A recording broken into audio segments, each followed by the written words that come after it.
Hello बच्चों, आज हम लोग सॉलिड स्टेट से कुछ एमसीक्यू प्रश्न को हल करेंगे। यानी हमारे बोर्ड एग्जाम में जो ऑब्जेक्टिव टाइप के प्रश्न पूछे जाते हैं, तो हमने इससे पहले आपको 7 क्रिस्टल सिस्टम में उसे याद करने का एक ट्रिक्स भी बताया था, और उससे निश्चित रूप से बोर्ड एग्जाम में ऑब्जेक्टिव सवाल पूछे जाते हैं।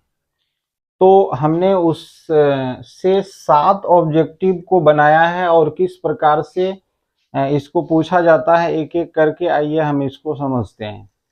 पहला हमारा सवाल है, किस यूनिट सेल के लिए अल्फा बराबर बीटा बराबर गामा बराबर 90 डिग्री, ए बराबर B, not is equal to सी।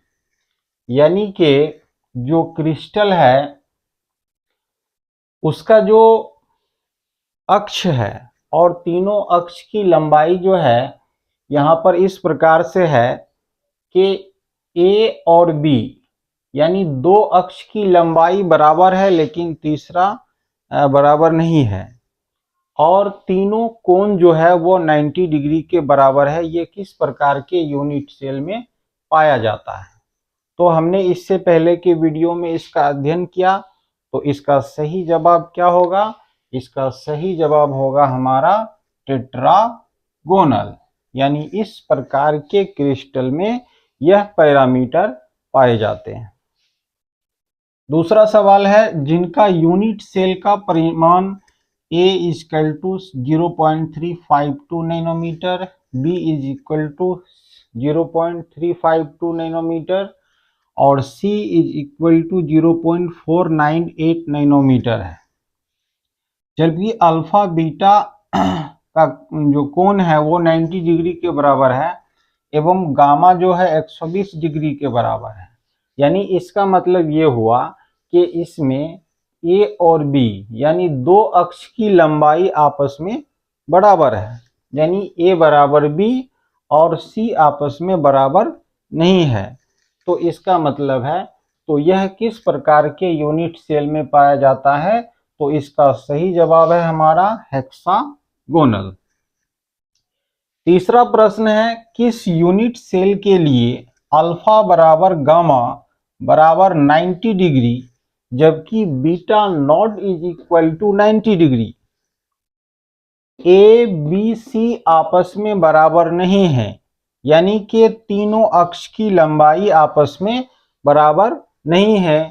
यह किस प्रकार के यूनिट सेल में यह पैरामीटर देखने को मिलता है? तो हमारा सही जवाब है मोनोक्लिनिक। चौथा प्रश्न है, किस यूनिट सेल के लिए alpha beta gamma not is equal to 90 degree?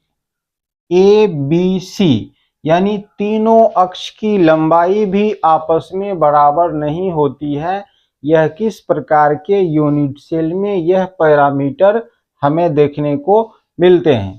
तो हमारा सही जवाब क्या है? हमारा सही जवाब है ट्राइक्लिनिक। पांचवा सवाल है, किस यूनिट सेल के लिए अल्फा बराबर बीटा बराबर गामा बराबर 90 डिग्री ए बी सी आपस में बराबर हैं?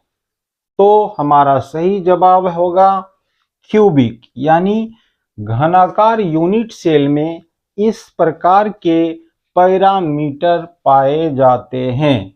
तो इस तरह से हमने 7 क्रिस्टल सिस्टम से 7 ऑब्जेक्टिव प्रश्नों को निर्मित करके आपको बताने का प्रयास किया होगा।